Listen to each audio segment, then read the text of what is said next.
Just getting my timer going. Okay. Phew. These rapid fire presentations are feeling a little bit like speed dating for right to die advocates, but hang with me.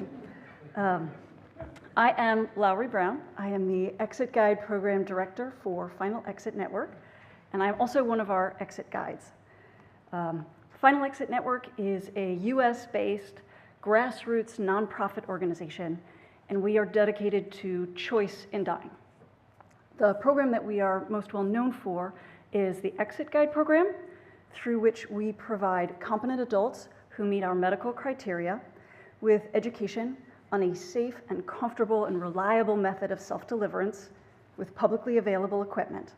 So we are currently teaching individuals how to use nitrogen to safely end their own lives. Our exit guides also work extensively with our clients and their loved ones on how to plan a responsible self-deliverance, sort of soup to nuts.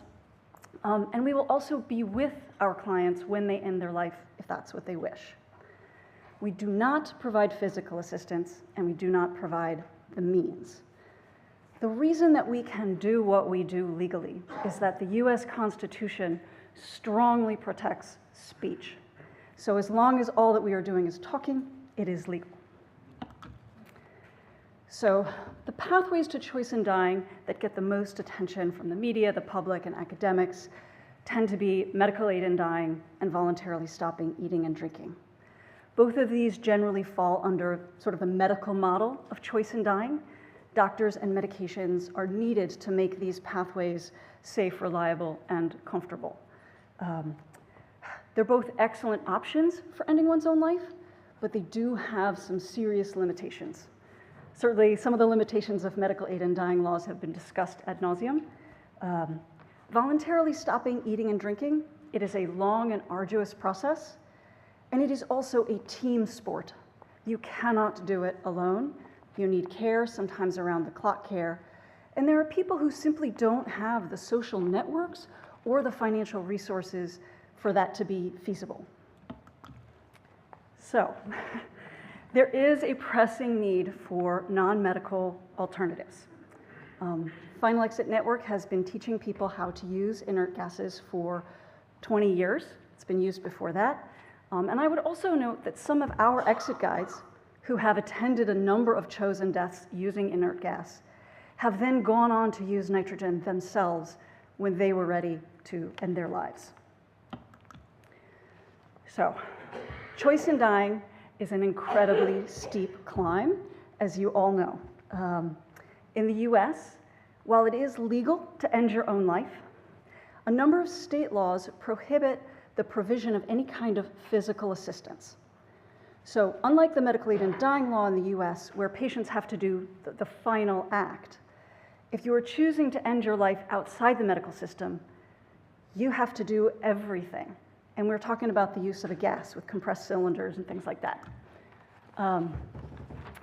So you can imagine being debilitated with illness or frail from advanced old age or suffering from some cognitive impairment with early stage dementia, and you have to get yourself to the welding store yourself. And yes, we have had a 90-year-old client with her walker in the welding supply store, which is insane. So when it comes to choice in dying in the United States, our laws are really biased against the physically disabled. Despite these challenges, many people do choose to end their lives outside the medical system. And people reaching out to Final Exit Network can tell us something about the people who want choice in dying but are not being served by the US medical system. So the first thing I want to be really clear about, this is not statistically rigorous scientific data.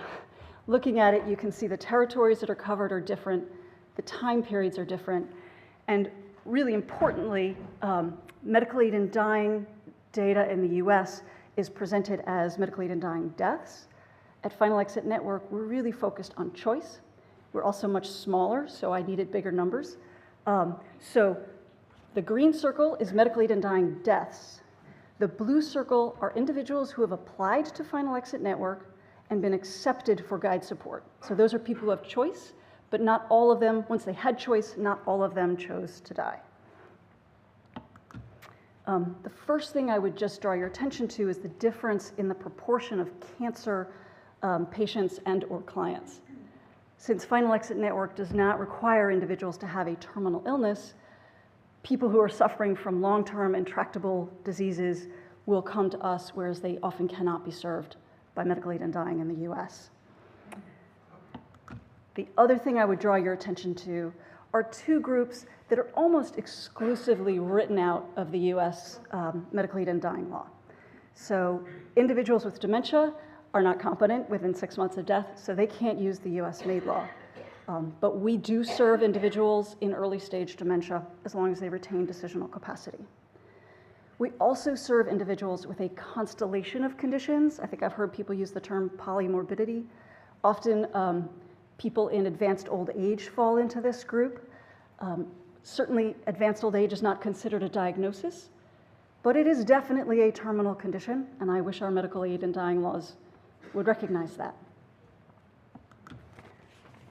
So with that, who has access to medical aid in dying, as we have heard, varies from country to country, and even within countries varies from jurisdiction to jurisdiction. Fortunately, there are safe and reliable methods of self-deliverance that are outside the medical model.